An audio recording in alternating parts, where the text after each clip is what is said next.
Hey everyone, Dave here with Affordable Door and Gate. So Wyatt sent me an email, which I really appreciate, and I will actually put a picture of it here. So if you want to read it, it'll be real brief. You can pause the video, read the whole description. We're going to kind of go through a short version of it.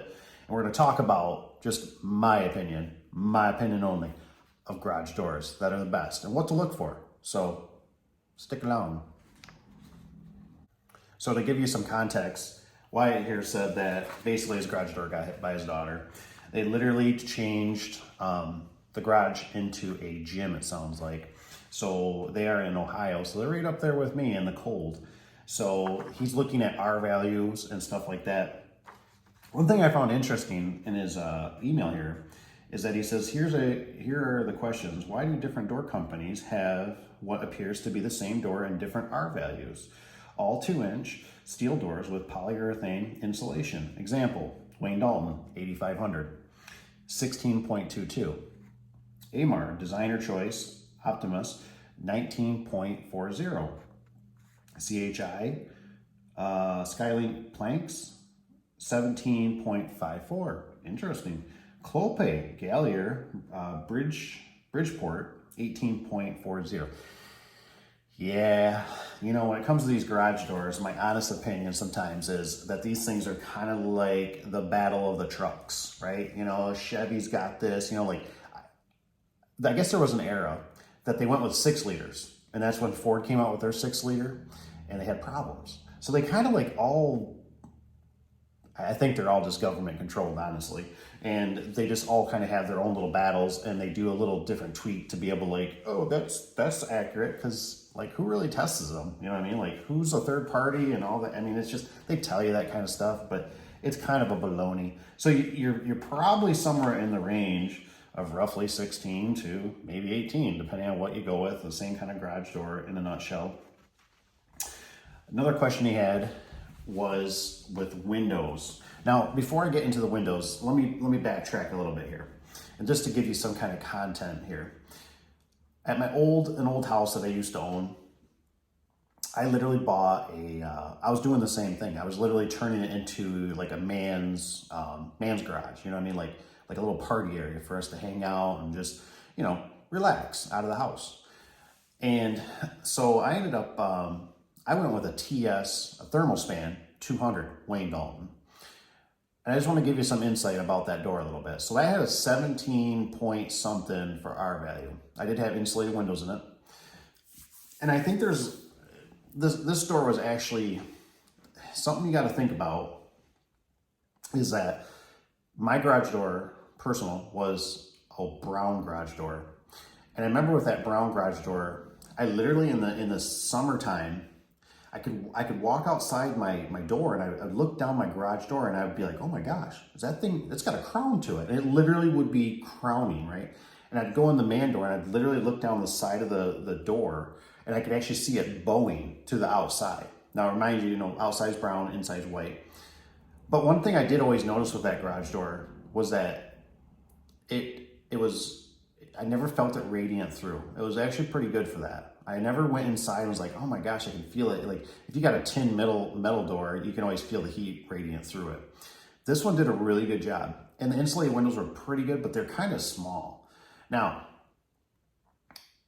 on going back to the windows a little bit, I literally had another set of, these were Clopay, and I went with insulated glass because if you're gonna do windows in a garage door that's insulated, you should do insulated glass. That's just kind of a no-brainer, right? Well, one thing I've noticed with them, well, when I used to, is that the sun is horrible through these things. I mean, just like your house, but you know, certain house windows you can purchase that actually have UV protectant that'll help bounce. I was just watching a video the other day on this old house, and the siding, it bounced the UV rays off so much it would melt the siding on the house. So that's one thing I've noticed with the glass. It sounds like later in this you might not be doing the windows. So that's kind of a good choice. So another key feature that you're going to want to consider, and I remember I learned this from another garage door guy that's been in the business for years, longer than I was, And we were talking about this one time, about the R value and whatnot. And he said, think about it this way. You got to understand to some degree, you can have the best R value in the world, but if you're leaking it all out, what does it really matter? So even if you went to like a 3-inch thick door, the point is that your perimeter seal is where it's going to leak. So, and if you ever look at the perimeter seal, it's very, very, very thin plastic, and you got your bottom seal. So it's really difficult to seal a garage door. And also, you could spend so much money in R value and worry about that, where you're also just bleeding it out in weather seal. Now, I think to step on about weather seal, you got to be careful in what you buy. So some of this weather seal, and especially I read in the later here, it looks like you're going to do a black garage door. And I would love to hear from my guys that watch me to comment below, because black doors are really like something I kind of stay away. I did do a few black doors for Wayne Dalton, and they seem to be okay. I know of one that's personally in town somewhere that I should check on, that I did about 6 years ago. But you are always taking the chance of fading. But I think it still held up when I went by about a couple years ago. I drove past it, and it still looked pretty good. The one thing I find out with a lot of these manufacturers that they will offer the black door, but they typically, the weather seal is kind of weird. Like they don't offer the weather seal. It's hard for them to get. So just make sure you kind of investigate on the weather seal, the perimeter seal for the top and the sides, that it's solid for one, not hollow. I did a few, and I remember I was with a technician one time, and he was being a little bit cocky, and he said that, he goes, "Oh, it's no problem." And I'm like, dude, it's like wintertime. Like this stuff's gonna shatter. And it sure is. We went to put nails in it, it shattered. We had to buy special nails for it. So it's gotta be a solid rubber type weather seal that's gonna be screwed or nailed to the jambs. So in the email here, it also talks about struts. And he mentions something about with AMAR not providing struts. Most garage doors, so if they're built in, like if you go with the Wayne Dalton, I think right now I would just not even consider Wayne Dalton. But if you go with CHI or the Clopay, or I see you have Midland on here, you can order it with struts. Personally, minimum 2 struts. One towards the middle, one towards the top for the opener. If you want to be overkill, and it's easier to do it now, so it's engineered that way from the manufacturer, and you got the room in your garage, you're not tight with bumpers of cars and stuff like that, go ahead and put struts on every panel. It ain't gonna hurt nothing. It's just extra reinforcement. You get a big windstorm, it's not hopefully gonna cave in your door. It makes everything last longer, run smoother, but you just have to make sure the springs get, engineered with them. So it's easier for the garage door company. Typically, they're just gonna order it with it, and it should be. Not guarantee it, but just, mention to them, say, look, you're gonna order it with, struts for every section, and the springs will accommodate that, correct? Typically, it should work out, and you'll know if you can run the door by hand and whatnot, and you just might have to hold them accountable if they install it, run the door and test it out. Some of the seasoned vets might see that. That's the iDrive. You remember the iDrive from Wayne Dalton? You remember the salespeople coming in and telling you how great it's going to be? Didn't last too long, did it? So anyways, in summary, what do I personally look? What does Dave look for in a garage door? Well, I can tell you this. Let's start with garage door sections. For the most part, garage door sections have been pretty generic across the board. There is some caveats out there. I believe Wayne Dalton gets wrinkles in them over time, especially if it's the polyurethane, whatever the one that's coated with it, because of the shrinking and expanding. So if they went to a little bit thicker steel, it probably wouldn't have done that. So I'm always leaning towards out of your list here. If you said, okay, what are you gonna pick? AMAR? Nope, I'm not doing AMAR. Midland door. One of our vendors sold Midland door, and they were pretty good. I always felt like they took initiative, like they tried. The box had a list in it.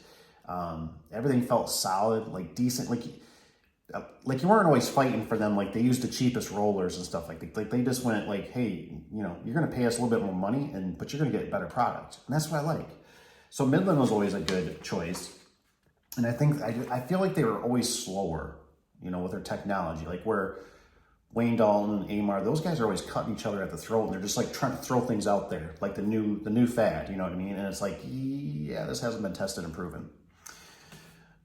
So sections, your R value, you're probably wherever you're at. You go 2-inch, you know, the polyurethane, you know, you're probably just, it's a section. It's a section, you know what I mean?